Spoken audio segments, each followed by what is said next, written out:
MLA అభ్యర్థి పవన్ కళ్యాణ్ గారికి ballot number 4 గాజు గ్లాసు గుర్తుకు ఓటు వేసి 1,00,000 ఓట్ల మెజారిటీతో గెలిపిద్దాం. సీరియల్లో బాగా సుపరిచితులైన ప్రత్యూష గారు మన ముందు ఉన్నారు. ఆవిడ గత కొన్ని రోజులుగా పిఠాపురంలో ఉండి డోర్ టు డోర్ క్యాంపెయిన్ లో చాలా ఇన్వాల్వ్ అవ్వి కళ్యాణ్ గారి గెలుపు కోసం అయితే ఆవిడ కృషి చేస్తున్నారు.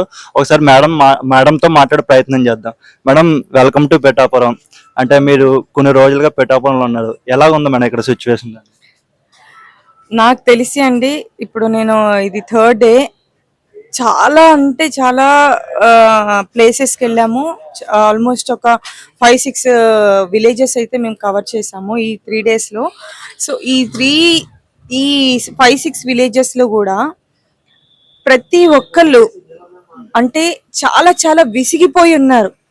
ఈ పరిపాలన మీద చాలా విసిగిపోయి, ఎప్పుడు మాకు కొత్త జీవితం వస్తుందా, కొత్త పరిపాలన అనేది ఎప్పుడు వస్తుందా అని వెయిట్ చేస్తున్నారు. 1000 కళ్ళతో వెయిట్ చేస్తున్నారు. సో ప్రతి ఒక్కళ్ళు చాలా పాజిటివ్ గా, అంటే ఇందులో ఇంకొకటి తెలుసా మీకు, వైఎస్ఆర్సిపి వాళ్ళ ఓటర్స్ ఉంటారు కదా, వాళ్ళు కూడా మేము వెళ్ళంగానే జై జనసేన అని మా గ్లాస్ పట్టుకొని మా గ్లాస్ గుర్తుకి ఓటేస్తామని రెడీగా ఉన్నారనమాట. సో దీన్ని బట్టి ఏమర్థం అవుతుందంటే, ప్రతి ఒక్కళ్ళు ఎంత విసిగిపోయి ఉన్నారు, వాళ్ళు కొత్త పాలన కోసం ఎంత వెయిట్ చేస్తున్నారు అనేది మాకు ఈజీగా అర్థమైపోతుంది. రైట్ మేడం, అంటే మేము చాలా వీడియోస్ చూస్తాం మీరు క్యాంపెయిన్ చేసి, అంటే మేనిఫెస్టోని కూడా చాలా డీప్ గా ప్రజల్లోకి తీసుకెళ్తున్నారు.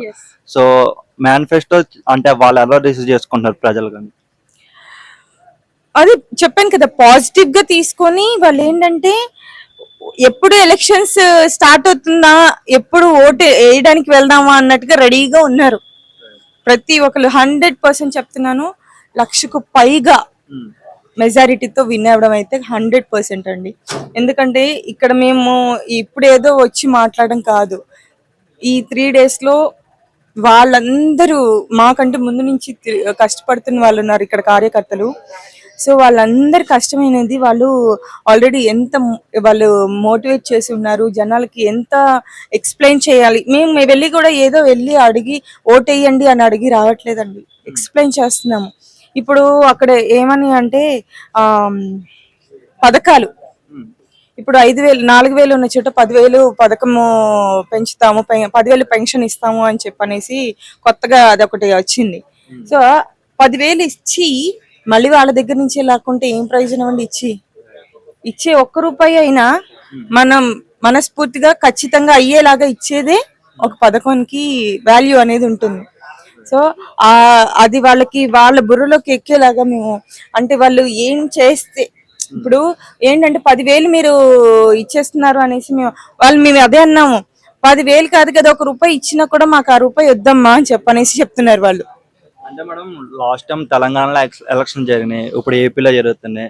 అక్కడ తెలంగాణలో కూడా ఇన్ఫ్లుయెన్సర్స్ కానీ సెలబ్రిటీస్ కానీ కొన్ని రీల్స్ చేస్తే మేము పబ్లిసిటీగా సమ్ అమౌంట్ ఇస్తామని చెప్పన్నారు. అదే సేమ్ ప్యాటర్న్ ఇక్కడ ఏపీలో కూడా జరుగుతుంది. బట్ మీరు షూటింగ్ ఆపుకొని, సీరియల్ షూటింగ్స్ ఆపుకొని అవన్నీ మీరు చేయలేదు, అక్కడ తెలంగాణలో చేయలేదు, ఇక్కడ ఈవెన్ ఏపీలో కూడా చేయలేదు. మాకు అవసరం కూడా రాలేదు అండి. మీరు కళ్యాణ్ గారి గెలుపు కోసం, జనసేన గెలుపు కోసం పోరాడుతున్నారు కదా, దేనికంతా?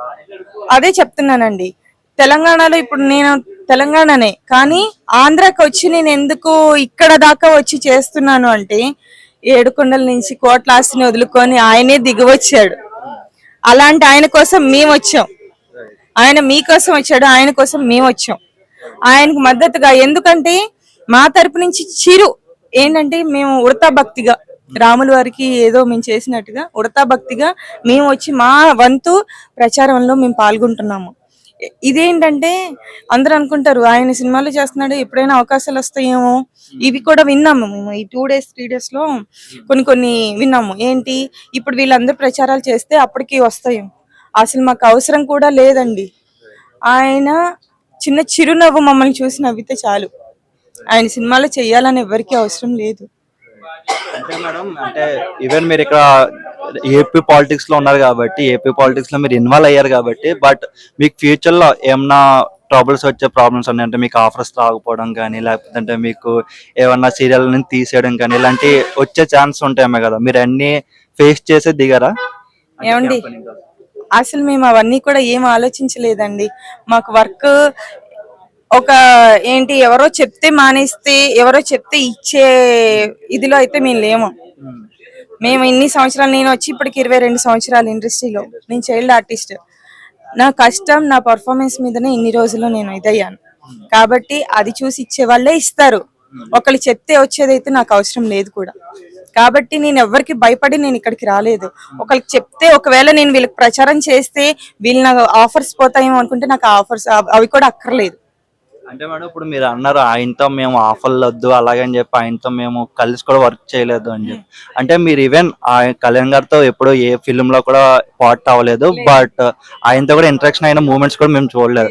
బట్ స్టిల్ మీరు ఆయన కోసం క్యాంపెయినింగ్ చేస్తున్నారు. కానీ కొంతమంది కళ్యాణ్ గారి పేరు చెప్పుకుని ఎదిగిన వాళ్ళు చాలా మంది ఉన్నారు. బట్ వాళ్ళు చాలా మంది సపోర్టివ్ గా మాట్లాడతారు తప్ప గ్రౌండ్ రియాలిటీ వచ్చి ఎవరు చేయట్లేదు. బట్ వాళ్ళందరినీ మీరు ఓవర్కమ్ చేస్తూ మీరు ఇక్కడికి వచ్చి వర్క్ చేస్తున్నారు. అంటే దీన్ని మేము ఏ విధంగా చూడొచ్చు? చెప్పాను కదండి, మాకు పవన్ కళ్యాణ్ గారు అంటే దేవుడు. ఆర్టిస్టులందరికీ ఇప్పుడున్న వాళ్ళల్లో చాలా మందికి ఆయన అంటే ఆయన హీరోగా ఎవరు ఇష్టపడరు. యాజ్ ఏ వ్యక్తి పరంగా ఈయన హీజ్ ఏ గాడ్. అవునా కదా? ఇప్పుడు మేము వెళ్ళిన దగ్గర చిన్న చిన్న పిల్లలు, వాళ్ళకి ఏం తెలుసండి పవన్ కళ్యాణ్ అంటే? చెప్పండి, పవన్ కళ్యాణ్ అంటే వాళ్ళకి ఏం తెలుసు? బట్ ఇప్పుడు వరకు మేము తిరిగినంత సేపు కూడా దాదాపు నా చుట్టూతో ఒక 30 మంది పిల్లలు ఉన్నారు. వాళ్ళు కూడా కష్టపడుతున్నారు అంటే ఆయన పవర్ ఏంటనేది మనం చెప్పని అవసరం లేదు. అది అంటే ఇప్పుడు మీరు పీపుల్ తో ఇంటరాక్షన్ అయ్యారు కదా మేడం. అంటే ఓన్లీ యూత్ వరకే జనసేన సపోర్ట్ చేస్తుంది, అంటే వాళ్ళ తర్వాత ఎవరో జనసేన సపోర్ట్ చేయదని వాదన ఉంది. అది మీకు అస్సలు లేదండి.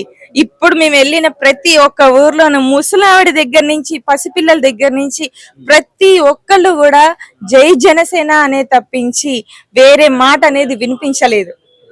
అస్సలు చిన్న చిన్న పిల్లలు కూడా జై పవన్ కళ్యాణ్ అని అంటున్నారు. వాళ్ళకి ఏం తెలుసు అండి? జై జనసేన అంటున్నారు. వాళ్ళకి ఏం తెలుసు అంటే ఆ వైబ్ అనేది అలా ఉంది. ముసలి వాళ్ళు కూడా అమ్మ విసిగిపోయామమ్మ, ఈ పాలన వద్దు మాకు, ఎప్పుడు చచ్చిపోతామో తెలియదు, ఇప్పటికి కూడా మా బతుకులు మారట్లేదు అని ఫీల్ అవుతున్నారు వాళ్ళు. ఇప్పుడు ఫైనల్ గా వన్ వర్డ్ అబౌట్ కళ్యాణ్ గారు విన్ అంటే ఏం చెప్తారు? ఆయన విన్ అనగానే ఇంకా మాకు అంటే మా కష్టానికి తగ్గ ఫలితం వచ్చింది అని ఫస్ట్ ఫీల్ అవుతాం. అంటే మీరు ఒక సెలబ్రిటీ, అంటే మీరు కొంతమందిని ఇన్ఫ్లుయెన్స్ చేయగలరు. సో చాలా మంది ఏపీ సెటిలర్స్, అంటే ఏపీలో ఉన్న ప్రజలు ఓటకు ఉన్న వాళ్ళు హైదరాబాద్ లో సెటిల్ అయ్యేవారు. వాళ్ళు ఎలక్షన్ కి వచ్చి ఓటేసే విధంగా ఒక కాల్ మీ దగ్గర నుంచి. ఎక్కడున్నా కూడా పవన్ కళ్యాణ్ గారికి వెయ్యాలి అన్నప్పుడు ఎక్కడి నుంచైనా వచ్చేస్తారండి. మనం ఏం చెప్పనక్కర్లేదు, అది ఆటోమేటిక్ గా ప్రాసెస్ లోనే ఉంటుంది. అదనమాట. మనం విన్ చేయాలి అంటే ఎంత దూరాన్ని ఉన్నా సరే, ఇప్పుడు యుఎస్ నుంచి కూడా వచ్చిన వాళ్ళు ఉన్నారు కదండి. ఎక్కడెక్కడ ఎన్ని దేశాల నుంచి వచ్చి ఇక్కడ మరి వెయిట్ చేస్తున్నారు, ఎప్పుడు ఎలక్షన్స్ జరుగుతాయా, ఎప్పుడు మా ఓటు కూడా వినియోగించుకోవాలా అని చెప్పి. ఇంకా మనం ఇంకెవరికి చెప్తాం చెప్పండి? అది ప్రతి ఒక్కరు కూడా మీ విలువైన ఓటుని వినియోగించుకోండి. ప్రభుత్వం మారితేనే, పాలన మారితేనే మీ భవిష్యత్తులు మారతాయి. ఇవన్నీ జరగాలి అంటే జనసేన రావాలి. జై జనసేన.